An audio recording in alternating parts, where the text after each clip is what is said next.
आप सभी माता बहनों को हमारी ओर से जितिया व्रत की हार्दिक शुभकामनाएं। प्रिय माता बहनों, आज के इस पावन अवसर पर हम सुनेंगे जितिया व्रत से संपूर्ण कथा, जो केवल एक धार्मिक अनुष्ठान ही नहीं बल्कि माँ की अपने संतान के प्रति अटूट प्रेम और त्याग की अपर मिसाल है। जितिया व्रत विशेष रूप से संतान की लंबी उम्र, उत्तम स्वास्थ्य और उनके सुखद भविष्य के लिए कामना से यह व्रत रखा जाता है। शास्त्रों में कहा गया है कि जो भी माता श्रद्धा और भक्ति से इस व्रत को करती है, उसकी संतान की रक्षा स्वयं भगवान श्री कृष्ण करते हैं। इस कारण इस व्रत का महत्व अनोखा है और बहुत अद्भुत है। प्रिय माता बहनों, इस व्रत को जीवित पुत्रिका भी कहा जाता है। बिहार, झारखंड, उत्तर प्रदेश और नेपाल के कई क्षेत्र में, पूरे पूर्वांचल में यह पर्व बहुत ही उत्साह और आस्था के साथ मनाया जाता है। व्रत की शुरुआत होती है सप्तमी तिथि के नहाय खाए से। इस व्रत को निर्जला रखकर अगले दिन व्रत का पारण किया जाता है। कहते हैं कि महाभारत के युद्ध में जब अश्वत्थामा ने क्रोध में आकर अभिमन्यु की पत्नी उत्तरा के गर्भ में पल रहे शिशु पर ब्रह्मास्त्र प्रहार कर दिया, तब गर्भस्थ शिशु का जीवन संकट में पड़ गया। उसी समय भगवान श्री कृष्ण ने अपने दिव्य शक्ति से इस शिशु की रक्षा की और उसे पुनः जीवन दिया, और यही बालक आगे चलकर परीक्षित कहलाया। इसी प्रसंग से जीवित पुत्रिका व्रत की परंपरा आरंभ हुई और धीरे धीरे यह आस्था का महापर्व बन गया। हर वर्ष यह व्रत आश्विन मास के कृष्ण पक्ष की अष्टमी तिथि को रखा जाता है। संयोग ये भी है इस दिन पितृपक्ष की अष्टमी का श्राद्ध संपन्न होता है। कहा जाता है कि पूजा प्रदोष काल में सर्वश्रेष्ठ माना गया है। यदि किसी कारण पूजा प्रदोष काल में न कर पाए तो इस बात का अवश्य ध्यान रखें कि पूजा के समय राहु काल न हो। सच्ची श्रद्धा आस्था जब माताएं कथा को सुनती हैं और व्रत करती हैं, तभी यह व्रत पूर्ण माना जाता है, क्योंकि बिना कथा सुने व्रत अधूरा रहता है और उसका पुण्य भी नहीं मिलता। तो आइए अब हम सभी मिलकर सुनते हैं जितिया व्रत की पावन कथा और कथा का आरंभ करते हैं।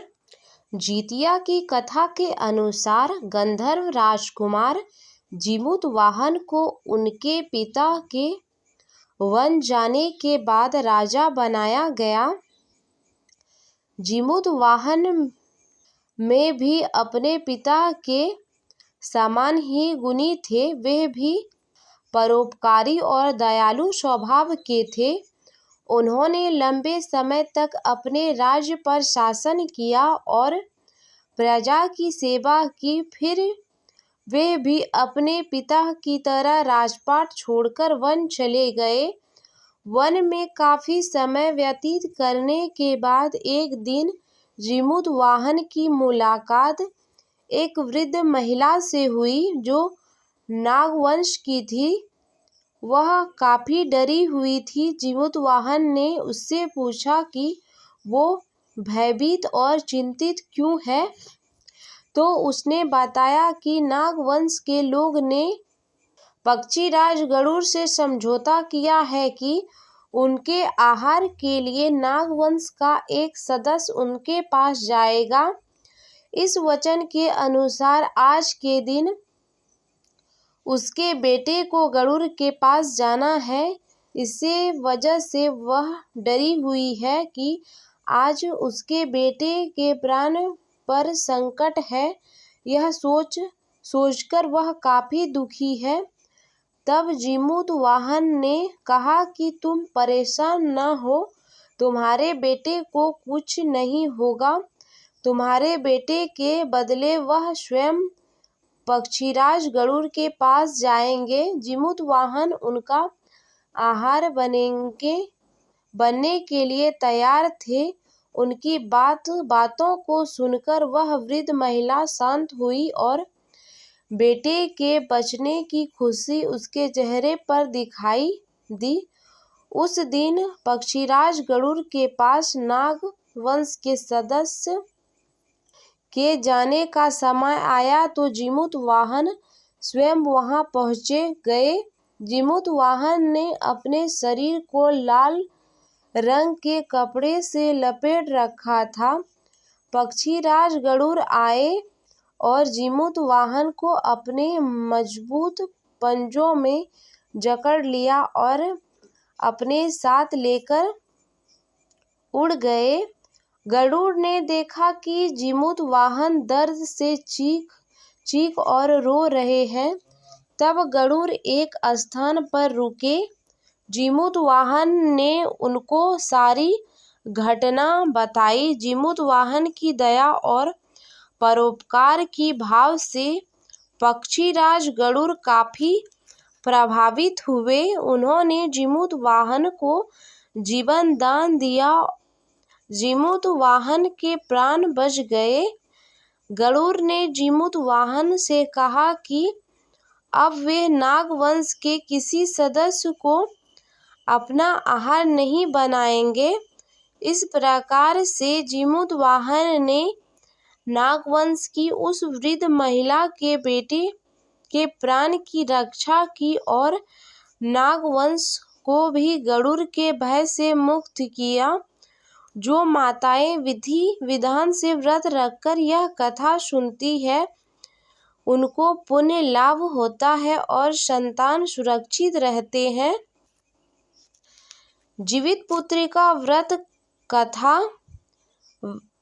जितिया व्रत की एक दूसरी भी कथा है जो अभिमन्यु की पत्नी उत्तरा के गर्भ में पल रही संतान से जुड़ी है।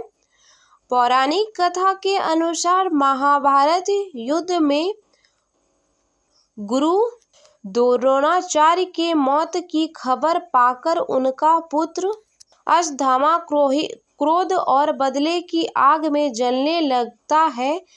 एक रात वह पांडवों के शिविर घुस जाता है।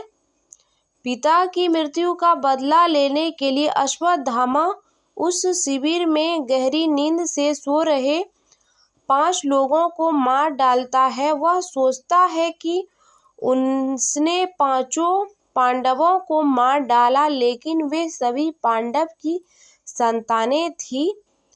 जब यह बात अश्वत्थामा को पता चली है तो वह अभिमन्यु की पत्नी उत्तरा के गर्भ में पल रहे शिशु को ब्रह्मास्त्र चलाकर मार देता है। लेकिन भगवान श्री कृष्ण ने उत्तरा की संतान की रक्षा करते हैं, उसे फिर से जीवित कर देते हैं।